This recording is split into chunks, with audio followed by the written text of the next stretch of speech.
ગુમ થઈને ફરતા અધિકારીઓની હવાબાજી નીકળી ગઈ। સાહેબ સોશિયલ મીડિયામાં રીલ્સ બનાવતા રહ્યા ને રેન્જ આઈજીની ટીમ બાજી મારી ગઈ છે।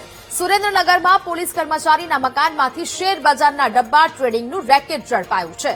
કોન્સ્ટેબલ સંજયસિંહ રાઠોડ ભાડાના મકાનમાં 10 વર્ષથી ડબ્બા ટ્રેડિંગ ચલાવતો હતો। પોલીસે સંજયસિંહ રાઠોડ સહિત 23 શખ્સો સામે ગુનો નોંધી તપાસ આદરી। ડબ્બા ટ્રેડિંગના સ્થળથી જોરાવરનગર પોલીસ સ્ટેશન માત્ર 150 મીટરના અંતરે છે। આરોપી સંજયસિંહ રાઠોડે ડબ્બા ટ્રેડિંગનું આખું કોલ સેન્ટર ઉભું કરી દીધું હતું। હિસાબો રાખવા માટે એકાઉન્ટન્ટ પણ રાખવામાં આવ્યો હોવાનો તપાસમાં ખુલાસો થયો છે। આ તપાસ દરમિયાન કરોડો રૂપિયાની લેતી દેતીના હિસાબો પણ મળી આવ્યા છે, જેમાં 10 વર્ષમાં અધિકારીઓ બદલાયા પણ ડબ્બા ટ્રેડિંગ કરનારો સંજયસિંહ રાઠોડ ન પકડાયો। પોલીસે 10 લેપટોપ, 29 મોબાઈલ, 4 પેનડ્રાઈવ સહિત 3.7 લાખનો મુદ્દામાલ જપ્ત કર્યો છે, જેમાં તપાસમાં સુરેન્દ્રનગરના કેટલાય મોટા માથાના નામ ખુલે તેવી પ્રબળ શક્યતાઓ જોવા મળી રહી છે। સંવાદદાતા સચિન ફોન લાઈન પર જોડાયા છે।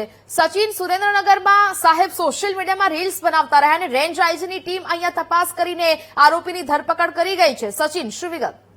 સુરેન્દ્રનગરમાં એક તરફ સોશિયલ મીડિયામાં રીલ બનાવવાનો ક્રેઝ ચાલ્યો હતો, ત્યારે એમના જ ખાતામાંથી મોટો કાંડ રેન્જ આઈજીની ટીમ દ્વારા ઝડપી પાડવામાં આવ્યું છે, જેમાં 10 લેપટોપ, 29 મોબાઈલ અને 27 જેટલી નોટબુક એમ કુલ કરીને 3.7 લાખનો મુદ્દામાલ ઝડપી અને 23 શખ્સો સામે ગુનો નોંધવામાં આવ્યો છે। 6 શખ્સોને ઝડપી પાડવામાં આવ્યા છે અને 16 હજી ફરાર છે।